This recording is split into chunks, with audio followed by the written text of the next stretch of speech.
we're going to distribute this 3 into each piece. I like to separate the negative from them, so that way I make sure that I get my negative in the right spot and not have an incorrect sign at the end. Then I hit 2 to the 3rd power on top and 3 to the 3rd power on bottom. This becomes a to the 6 times 3, and then y to the 3rd.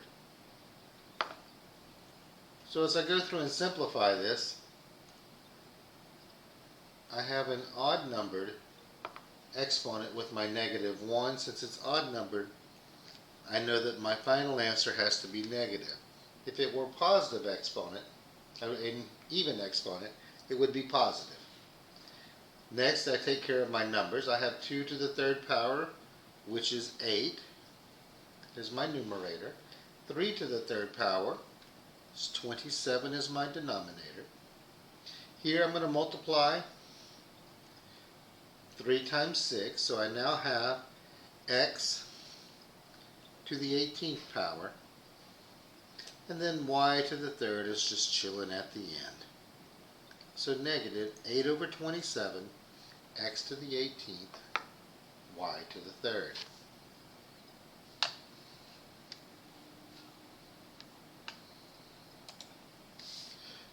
Moving on to another example. Again, distribute this into each piece here. So I have my -1 to the 2nd power, 3 to the 2nd power, x to the 2 times 2, and then y to the 2nd power. This is now an even exponent with a -1. That makes it positive, so my final answer will be positive. Here I have 3 to the 2nd power, which is 9, so it's a positive 9. 2 times 2 gives me x to the 4th power and y to the 2nd power here at the end.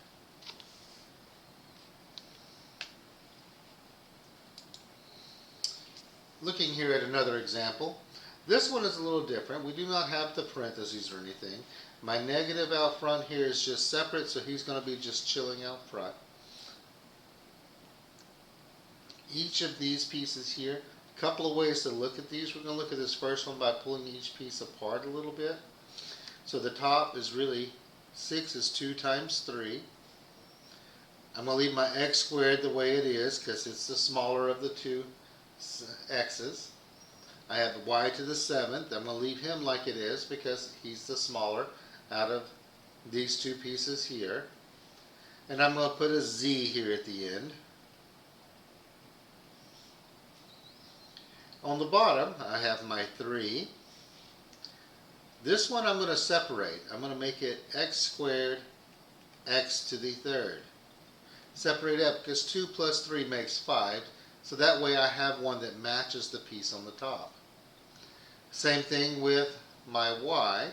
I have y to the 7th, y squared, because 2 plus 7 makes 9.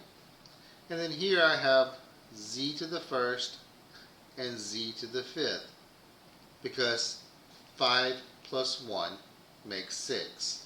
And I wrote them out like this so we can see that what do we have the same that's on the top and the bottom? Well, my 3's are the same on top and bottom, so those divide out making 1. X squared and x squared divide out making 1. Y to the 7th and y to the 7th divide out making 1. And z and z divide out making 1. So I'm now left with, as my final answer here, my negative still hanging out front. On the top, my numerator, all that's left is 2. On the bottom, I go through and look, say, hey, what do I have left? I have x cubed, y squared, and z to the 5th. I just write each of those down here on the bottom.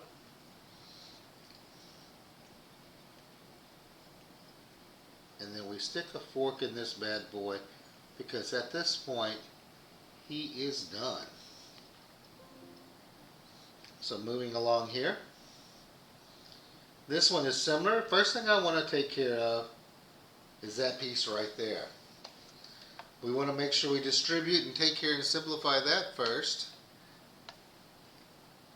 and then clean up any other pieces. Whereas we could also go through and clean up the stuff on the inside first. It's a matter of personal preference as to which one you like to do.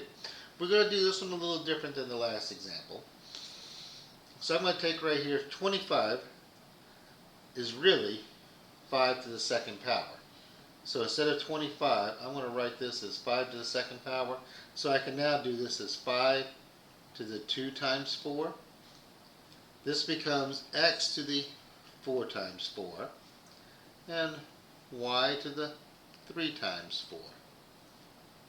My numerator has now been taken care of, and now my denominator, 5 to the 4th power, x to the 2 times 4, and y to the 7 times 4. We go through and we simplify each of these pieces. This becomes 5 to the 8th power, x to the 16th power, y to the 12th power, over 5 to the 4th power, x to the 8th power, and y to the 28th power. Now to finish simplifying this, I look at the numbers first, just here. I have 8 on top and 4 on the bottom. 8 is larger than 4, so that means there's going to be something left in the numerator. Using my rules of exponents, say I subtract my exponents, so 8 minus 4 gives me 5, so I know I have, it gives me 4, 8 minus 4 gives me 4, gives me my 5 to the 4th power. Same with my x. My x, I have 16 on top and 8 on the bottom, so that means x is going to be left hanging out up top. How many of them are there? Well, 16 minus 8 is 8. Now the y, I got more on the bottom. Since I have more on the bottom, the y is hanging out here. Oh, let me get the right color here. The y is hanging out on the bottom, and I subtract again. I have 28 take away 12 leaves me with 16. Now I could just leave it like this, and most of the time that would be okay. I generally like, if my exponent for my coefficient or my number is less than, or 5 or less, go ahead and multiply it out. And in this case, that would be 625, then x to the 8th, y to the 16th. Okay, one last example we're going to look at for this one is right here.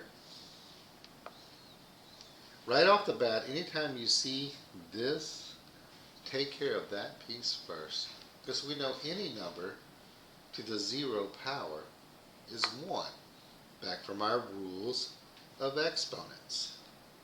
So I'm going to cross that out and just put a 1 in its place. He's done. Already cooked. Now I just have to distribute this into each of these pieces here.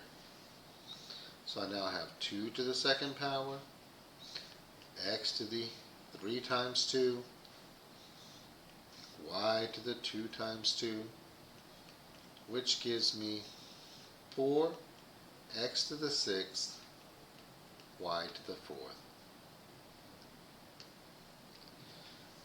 Simplifying expressions using our laws of exponents. If you need further assistance, there's going to be a video attached at the end. Have a great day.